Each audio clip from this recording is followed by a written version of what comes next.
how do you produce a virtual networking event? I'm pretty sure as an event producer or organizer, this is a question you might be asking yourself.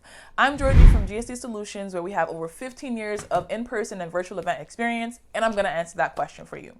So when it comes to doing a virtual networking event, first up, you want to figure out what the goal of that networking event is. Do you want people to come away with 1 or 2 connections, 5 connections? Do you want them to have a short conversation?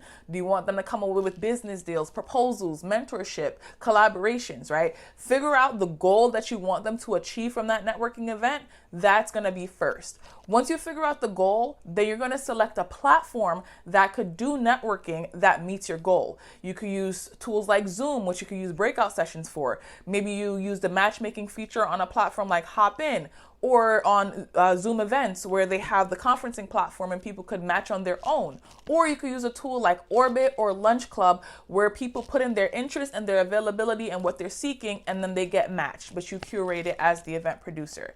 So selecting the platform is after you determine your goal, right? So that's the first step. Determine your goal, then the second step is select the platform.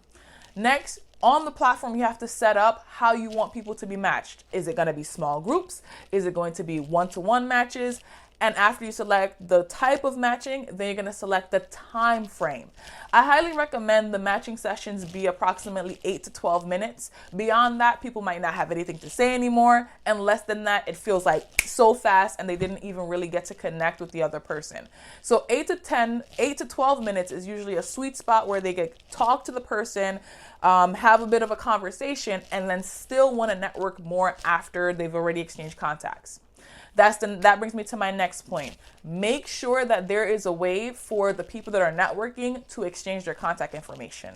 I can't tell you how many events that I've been to where either networking was embedded or it just happened automatically because the participants wanted to meet each other, and then a random person in the group would spin up a Google sheet and then folks will go in and enter their information. As the event organizer, you should spearhead this. You should be the one to set up that Google sheet, set up their profiles, encourage them to set up their profiles on the platform or solution. So 1, you could collect that data and information around who was there and gather further information about those who participated in your event, and 2, so that way you could share that list with the other participants, so in case they didn't get to connect with someone or they wanted to know who else was at the networking event, they can connect with them. So creating a way for the participants to be collected and shared and gather information is also really essential. And then the last thing I'll say is that you want to make sure that you include icebreakers, right? So giving suggestions of icebreakers. So one of the platforms that we use to do this really well is Gather Round. So they prompt you with the icebreaker, what is your favorite childhood memory? Why did you join this session? What do you hope to learn? And connecting that icebreaker back to your organization or the organization who's producing the event is also pretty helpful. So if your organization is focused on business mentorships and partnership programs, maybe one of the icebreaker questions is, what is the first business you ever started? Or what is something that was really scary for you in the early stage of business?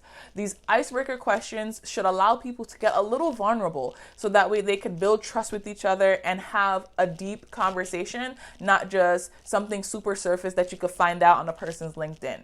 So I hope this was helpful. So to recap, first step is to select your goal of the networking. And then once you figure out the goal, research and select the platform. After you selected the platform, then make sure you set up the format in which people will meet. Is it small groups, one-to-one? Make sure you add a time frame to that. 8 to 12 minutes is recommended.